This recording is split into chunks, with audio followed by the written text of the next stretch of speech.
Hello friends, this is DL Harry and welcome to our video. हमने start की हुई एक बुक सीरीज़ जिसका नाम है new trader 101, the fastest way to grow wealth in the stock market by Steve Burns and Holly Burns. अभी तक हम इसके 7 चैप्टर डिस्कस कर चुके हैं। लास्ट चैप्टर में हमने डिस्कस किया था द 1% रूल, यानी कि जब आप अपना रिस्क डिसाइड करते हैं तो आप अपनी टोटल ट्रेडिंग कैपिटल का 1% रूल फॉलो कीजिए कि आप उतना ही लॉस लेंगे और उससे ज़्यादा किसी भी ट्रेडिंग एक सिंगल ट्रेड में उतना लूज़ नहीं करेंगे।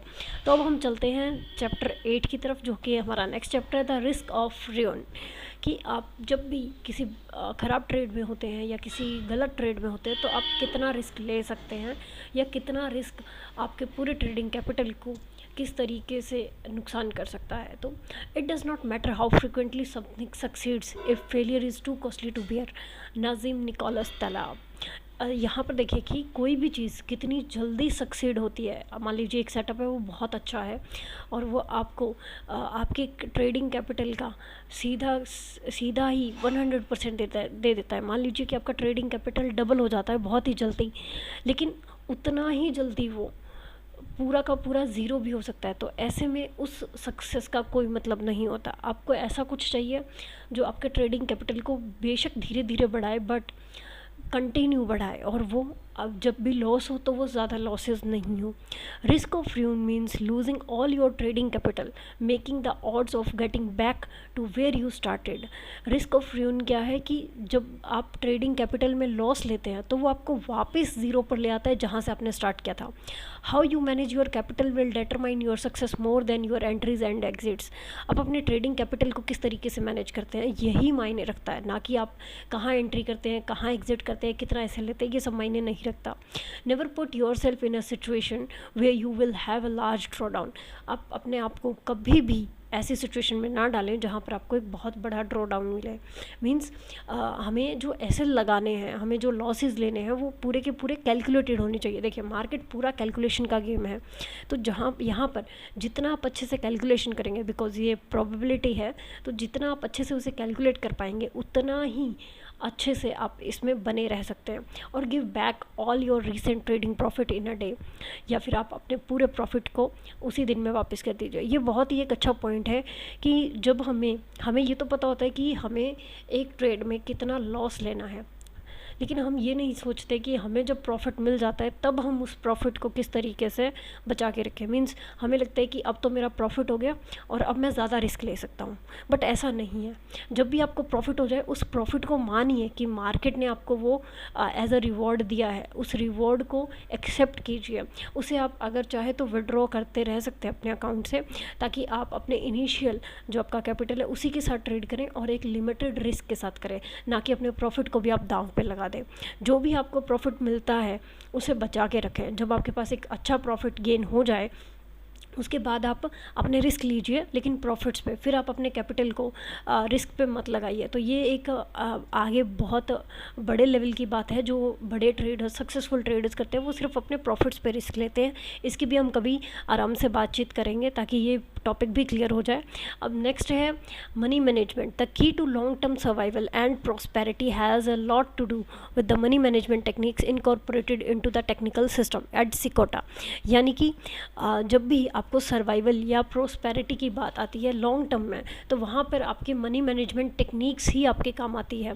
कि आपका टेक्निकल सिस्टम जो है वहाँ पर आप किस तरीके से कौन सा मनी मैनेजमेंट टेक्निक यूज़ कर रहे हैं, किस तरीके से हम कर सकते हैं अपने मनी को manage. Keys to managing your money, guard your profits. आपको जो भी प्रॉफिट्स मिले उन पे अपना हक जताइए, मानिए कि वो आपका पैसा आपका हो चुका है, आपको वो मिल चुका है। फॉर एग्जांपल हमें सैलरी मिलती है तो हम मानते हैं कि वो हमारी है और हम उसे उसी हिसाब से खर्च करते हैं जितना हम बियर कर सकते हैं। तो सेम एज़ प्रॉफिट्स भी मार्केट की तरफ से दिया हुआ हमारे लिए एक सैलरी ही है जो हमें मिल चुकी है। अब हमें डिसाइड करना है कि हमें उसमें से कितना सेविंग्स में रखना है, कितना हमें उसमें खर्च करना है, किस तरीके से हम उसको मैनेज करते हैं। डोंट गैम्बल मत कीजिए। आपका जो ट्रेडिंग सेटअप है उसी पे ट्रेड लीजिए। अगर आप कोई एक्सपेरिमेंट करना भी चाहते हैं, फॉर एग्जांपल एक नया सेटअप आप टेस्ट करना चाहते हैं, या किसी टेक्निकल टूल को आप मान लीजिए इंडिकेटर है उसको आप स्टडी करना चाहते हैं एक छोटी छोटी ट्रेड लेकर, तो ज़्यादा बड़ी क्वांटिटी में उसके साथ ट्रेड मत कीजिए। बिल्कुल छोटी छोटी क्वांटिटी में, और वो भी तब जब आप एक प्रॉपर सेटअप पे बहुत सारा प्रॉफिट कमा चुके हों। Honour the 1% rule. अब इससे पहली वीडियो में हमने 1% रूल की बात की है, तो उस 1% रूल को आपको फॉलो करना ही है। कोई भी ट्रेड ऐसा नहीं होना चाहिए जिसमें आप 1% से ज़्यादा रिस्क ले रहे हो, क्योंकि इस तरीके से आप देख पाएंगे कि आप कितने टोटल ट्रेड्स ले रहे हैं अगर आपको लॉसेज हो रहे हैं तो। Watch for a better edge. ये मार्केट सिर्फ और सिर्फ एज का बात है कि आपके पास जीतने की कितनी प्रोबेबिलिटी है।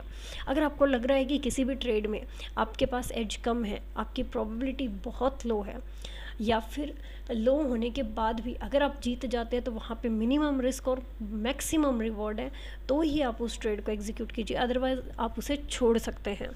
नेक्स्ट चलते हैं surviving a losing streak. 5 question to ask yourself. अब एक लूजिंग स्ट्रीक में कैसे बचा जाए, तो इसके लिए हम 5 क्वेश्चन खुद से पूछेंगे।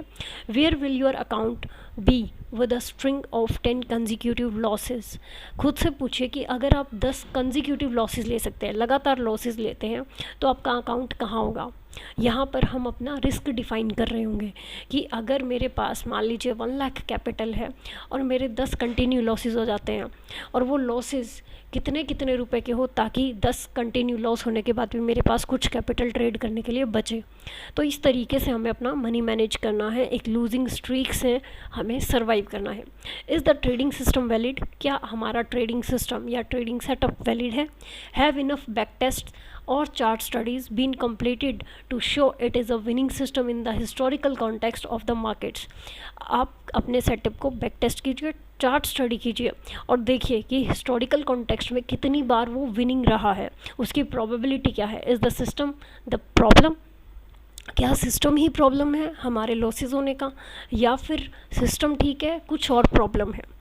तो इसीलिए बैक टेस्ट बहुत ज़रूरी होता है। Did I follow my trading plan 100%। क्या मैंने अपने प्लान को 100% फॉलो किया है। ये हम देख रहे हैं कि हमने जो लूज़ किया है वो क्यों किया है। Were some of my losses due to a lack of discipline in entry exit और position sizing.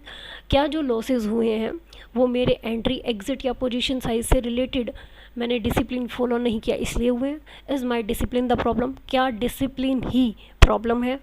Do I know how many losses my system will have with my winning percentage expectation।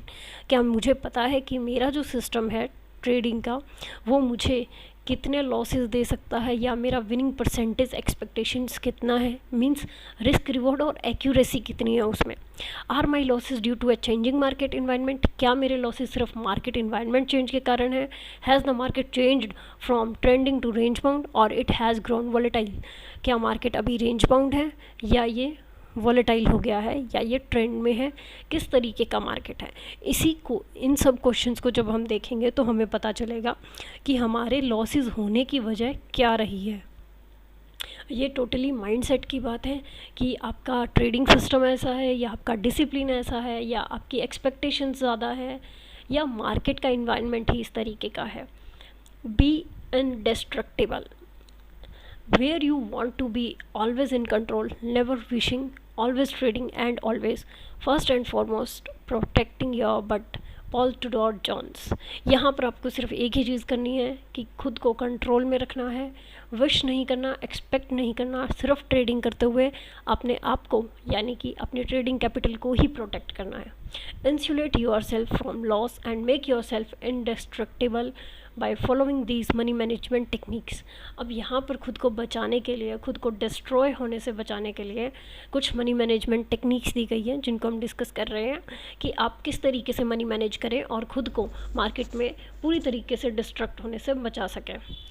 Never loose more than 1% of your trading account on any one trade. इसकी हमने पहले भी बात की है कि आप किसी भी एक ट्रेड पर अपने टोटल ट्रेडिंग अकाउंट का 1% से ज़्यादा खर्च ना करें, यानी कि लॉस ना करें।